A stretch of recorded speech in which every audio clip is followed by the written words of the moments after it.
You vibrate through this existence with the frequency of sound, the frequency of light.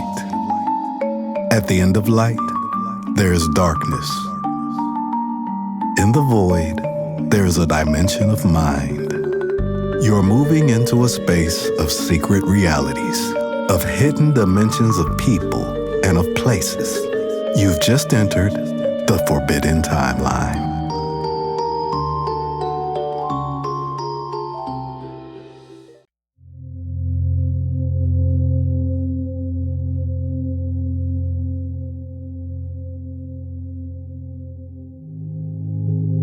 Before violence became law, law became paper.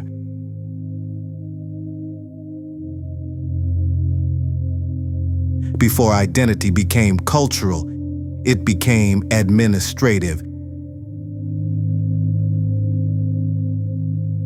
This episode is not about belief, it's about process, because history didn't erase people with force alone. It erased them with ink, with forms, with registries, with ledgers that outlived the people written inside them. This is the paper war, where reality didn't disappear. It was replaced.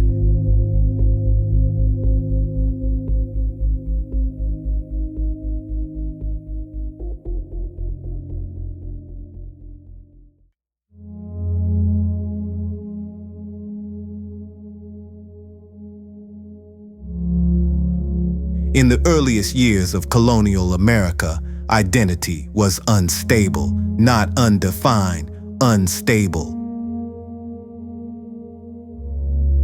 People were described differently depending on location, language, occupation, who was doing the describing.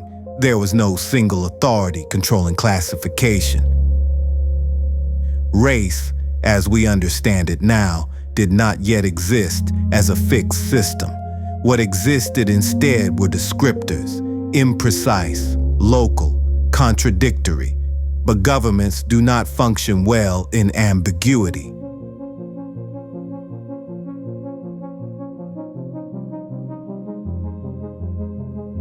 As colonies expanded, administrations needed order to tax populations, to manage labor, to assign land, to enforce law.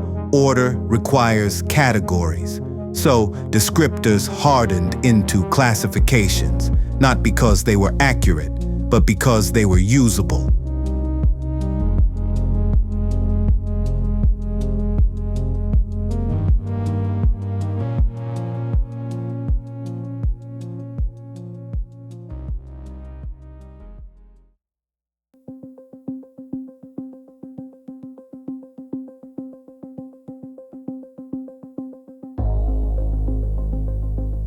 The census did not begin as a mirror. It began as a tool. Its purpose was never to ask people who they were. Its purpose was to count them, and in order to count, someone had to decide where one category ended and another began.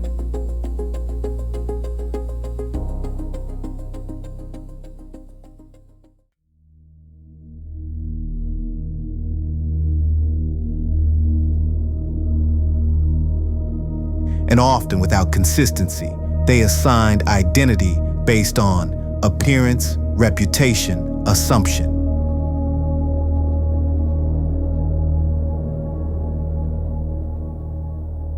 Once written down, those assumptions became official. A census entry did not just describe a person, it followed them. Courts referenced it. Tax offices referenced it. Land registries referenced it. The category became portable, and portability is how power spreads.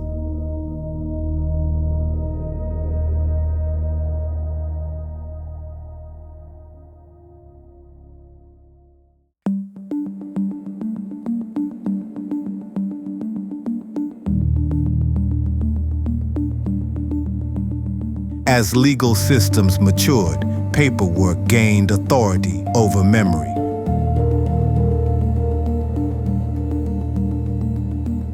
Courts favored documents over testimony. A written record was considered neutral. A person's memory was not. If a community remembered one thing, but the paper said another, the paper won. Land ownership depended on classification. Legal standing depended on classification. Entire communities could lose rights not through violence, but through filing systems.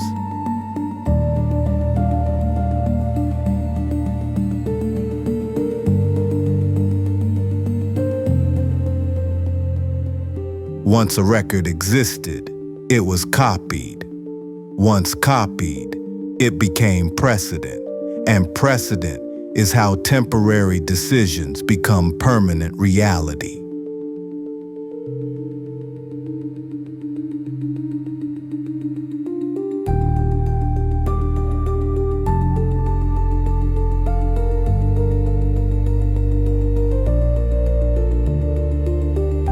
Here's the most important part. Records reference other records.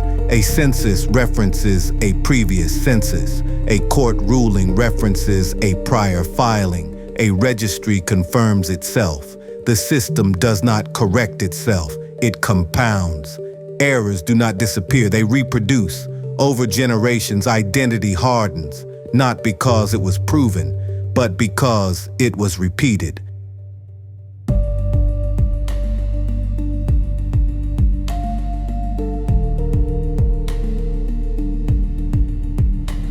Paper outlives people, and the longer it exists, the more authoritative it becomes.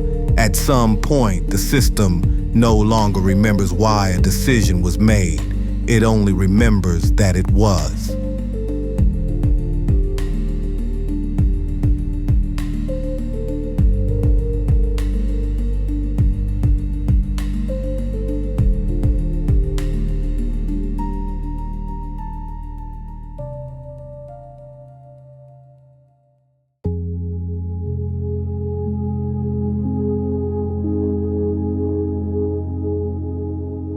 Paper can record a life, but it cannot explain it.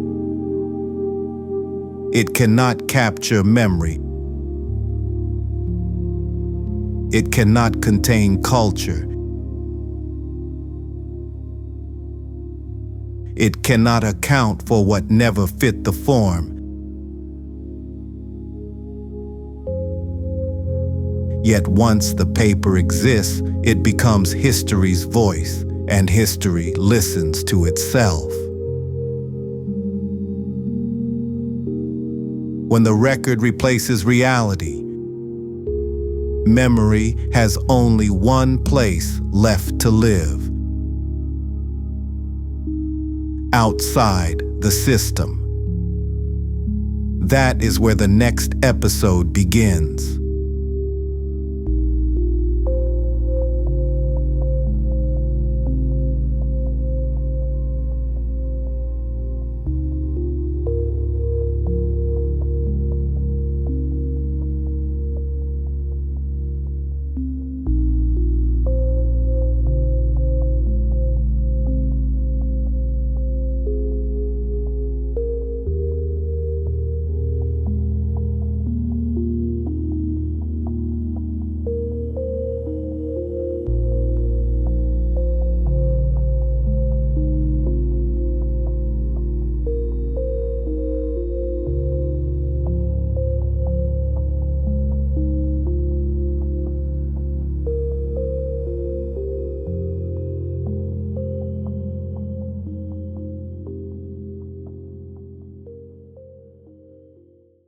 In the memories of the descendants of the first people, this is just the beginning.